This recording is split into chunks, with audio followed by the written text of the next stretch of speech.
Hi friends, ಎಲ್ಲರೂ ಹೇಗಿದ್ದೀರಾ? I hope ಎಲ್ಲರೂ ತುಂಬ ಚೆನ್ನಾಗಿದ್ದೀರಾ ಅನ್ಕೋತೀನಿ.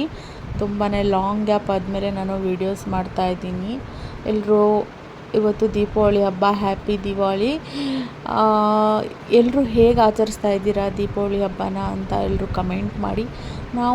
ನಮಗೆ ದೀಪಾವಳಿ ತುಂಬಾ ಗ್ರ್ಯಾಂಡ್ ಇರುತ್ತೆ. ನಾವೆಲ್ಲ ಎಡೆ ಇಡೋದೆಲ್ಲ ದೀಪಾವಳಿ ಹಬ್ಬದಲ್ಲೇ. ಹಿರಿಯರಿಗೆಲ್ಲ ಎಡೆ ಇಕ್ಕೋದು, ಪೂಜೆ ಮಾಡೋದು, ಧೂಪ ಹಾಕೋದೆಲ್ಲ ನಾವು ದೀಪಾವಳಿಗೆ ಮಾಡ್ತೀವಿ. ಹಾಗಾಗಿ ಇವತ್ತು ನಿಮಗೆ ನಾವು ಯಾವ ಥರ ಪೂಜೆ ಮಾಡ್ತೀವಿ, ಯಾವ ಥರ ಎಲ್ಲ ಎಡೆ ಇಕ್ತೀವಿ, ಧೂಪ ಹಾಕ್ತೀವಿ ಎಲ್ಲನೂ ನಿಮ್ಮ ಜೊತೆ ಶೇರ್ ಮಾಡ್ತೀನಿ. ವಿಡಿಯೋನ ಕೊನೆ ತನಕ ನೋಡಿ. ನಮ್ಮ ದೀಪಾವಳಿ ಯಾವ ಥರ ಸೆಲೆಬ್ರೇಷನ್ ಇರುತ್ತೆ ಅಂತ ನೋಡ್ತಾ ಇರಿ. ನಿಮಗೆ ತುಂಬ ಖುಷಿ ಆಗುತ್ತೆ. ಡಿಫ್ರೆಂಟಾಗಿರುತ್ತೆ ನಮ್ಮ ದೀಪಾವಳಿ ಅಂತಲೇ ಹೇಳ್ಬೋದು. ಹಾಗಾಗಿ ನೋಡ್ತಾ ಇರಿ. ಮನೆಯಲ್ಲಿ ಎಲ್ಲ ಪೂಜೆ ಮಾಡಿ ನಾವು ನೆಕ್ಸ್ಟ್ ಹೋಗಿದ್ದೆ ನಮ್ಮ ಮಾವ ಮತ್ತು ಅತ್ತೆ ಸಮಾಧಿಗೆ. ನಮ್ಮ ತೋಟದಲ್ಲೇ ಹಾಕಿರೋದು. ಅಲ್ಲಿ ಹೋಗಿ ಅಲ್ಲಿ ಸ್ವಲ್ಪ ಎಲ್ಲ ಎಡೆ ಇಕ್ಕಿ ಅಲ್ಲೆಲ್ಲ ಪೂಜೆ ಮಾಡಿಬಿಟ್ಟು ಮತ್ತೆ ಮನೆಗೆ ರಿಟರ್ನ್ ವಾಪಸ್ ಬಂದ್ವಿ. ಮತ್ತು ಅಲ್ಲಿ ಹೋದ ತಕ್ಷಣ ನಮ್ಮ ಹಸ್ಬೆಂಡ್ಗೆ ಅವ್ರದ್ದು ಕಣ್ಣೀರು ಕಂಟ್ರೋಲ್ ಮಾಡೋಕ್ಕಾಗ್ತಿರ್ಲಿಲ್ಲ. ಅವ್ರಿಗೆ ಆ ಸಿಚುವೇಶನು ನೋಡ್ತಾ ಇದ್ದರೆ ತುಂಬಾ ಬೇಜಾರಾಗುತ್ತೆ. ಅವ್ರಿಗೆ ಆ ಫೀಲಿಂಗು, ಅವ್ರಿಗೆ ತೋಟದಲ್ಲಿ ಎಷ್ಟು ನೆನಪುಗಳಿರುತ್ತೆ ಅವ್ರ ಅಪ್ಪ ಅಮ್ಮಂದು. ಬಟ್ ಅವ್ರಿಗೆ ಆ ಥರ ನೋಡಿದಾಗ ಅವರಂತೂ ತುಂಬಾ ಬೇಜಾರು ಮಾಡ್ಕೊಂಡಿದ್ರು. ನಾನು ಬರಲ್ಲ, ನೀನೇ ಪೂಜೆ ಮಾಡ್ಕೊಂಬ, ನನ್ನ ಕೈಲಿ ತಡಿಯೋಕ್ಕಾಗಲ್ಲ ಅಂತಿದ್ರು. ಬಟ್ ಬನ್ನಿ ಹೋಗ್ಬಿಟ್ಟು ಬರೋಣ ಅಂದ್ಬಿಟ್ಟು ಹೋದ್ವಿ. ಬಟ್ ಅವ್ರ ಮನಸ್ಸಲ್ಲಿ ಎಷ್ಟು ಫೀಲ್ ಇರುತ್ತೆ, ಎಷ್ಟು ಬೇಜಾರಿರುತ್ತೆ, ಅದನ್ನ ನೋಡೋಕ್ಕಾಗ. ನೆಕ್ಸ್ಟ್ ಡೇ ನಾವು ಧೂಪ ಹಾಕೋಕ್ಕೆ ಎಲ್ಲ ರೆಡಿ ಮಾಡ್ಕೊಂಡಿದ್ದೀನಿ. ನೆಕ್ಸ್ಟ್ ಡೇ ಮನೆಯೆಲ್ಲ ಕ್ಲೀನ್ ಮಾಡಿ, ಏನು ನಾನ್ ವೆಜ್ ಎಲ್ಲ ಎದ್ದಿದ್ರು ಎಲ್ಲ ಎತ್ತಿಟ್ಟು ಮನೆ ಫುಲ್ಲು ಕ್ಲೀನ್ ಮಾಡಿ ಧೂಪ ಹಾಕೋಕ್ಕೆ, ನಿಷ್ಠೆಯಿಂದ ಧೂಪ ಹಾಕೋಕ್ಕೆ ನಾನು ಎಲ್ಲ ಕ್ಲೀನಾಗಿ ಎಲ್ಲ ರೆಡಿ ಮಾಡ್ಕೊಂಡಿದ್ದೀನಿ. ಎಲ್ಲರೂ ನಿಂತಿದ್ದಾರೆ.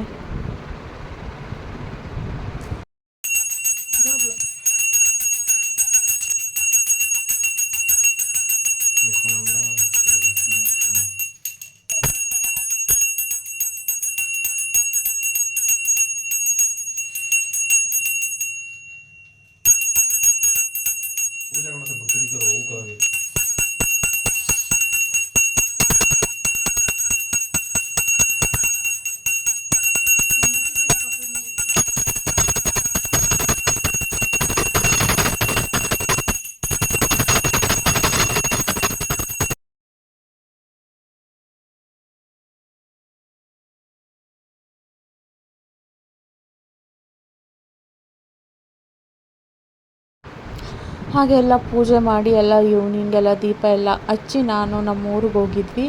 ಅಲ್ಲಿ ನಮ್ಮ ಒಂದು ಕಲ್ಚರ್, ಒಂದು ಸೆಲೆಬ್ರೇಷನ್ನೇ ಬೇರೆ ಥರ ಇರುತ್ತೆ.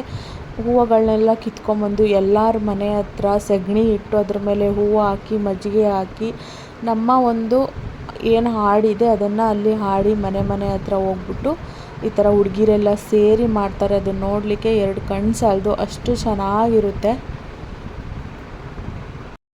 ಇದು ನೈಟ್ ಟೈಮು. ಹುಡುಗಿರೆಲ್ಲ ಬಂದು ಮನೆಗೆಲ್ಲ ಎಲ್ಲ ಮನೆಯಲ್ಲಿ ದೀಪ ಎತ್ಕೊಂಡು ಬಂದು ಎಲ್ಲರೂ ಪೂಜೆಗೆ ಎಲ್ಲ ಮಾಡಿ ಆ ಮನೆ ಸದಸ್ಯರ ಹೆಸರೆಲ್ಲ ಹೇಳಿ ದೀಪಾವಳಿದೊಂದು ಹಾಡನ್ನ ಹಾಡಿ ಹೋಗ್ತಾರೆ. ಎಲ್ಲ ಮನೆಗೂ ಅಷ್ಟೇ. ಆ ಮನೆಗಳಲ್ಲಿ ಎಷ್ಟಾಗುತ್ತೆ ಅಷ್ಟು ಅವ್ರ ಕೈಯಿಂದ ಎಲ್ಲ ದೀಪಗಳಿಗೂ ದುಡ್ಡು ಹಾಕ್ತಾರೆ. ಅದೊಂದು ನಮ್ಮ ಒಂದು ಸಂಸ್ಕೃತಿಲಿದೆ. ತುಂಬಾ ಡಿಫ್ರೆಂಟ್ ಕಲ್ಚರ್ ಅಂತಲೇ ಹೇಳ್ಬೋದು. ತುಂಬಾ ಚೆನ್ನಾಗಿರುತ್ತೆ.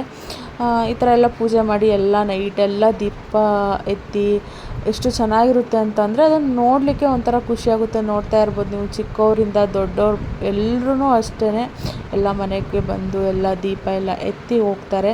ಇದನ್ನು ನೋಡೋಕ್ಕೆ ಅಂತಲೇ ಊರಿಗೆ ಹೋಗಿದ್ದೆ ನಾನು. ಇದನ್ನ ನೋಡೋಕ್ಕೆ ತುಂಬ ಖುಷಿ ನನಗೆ. ಹಾಗಾಗಿ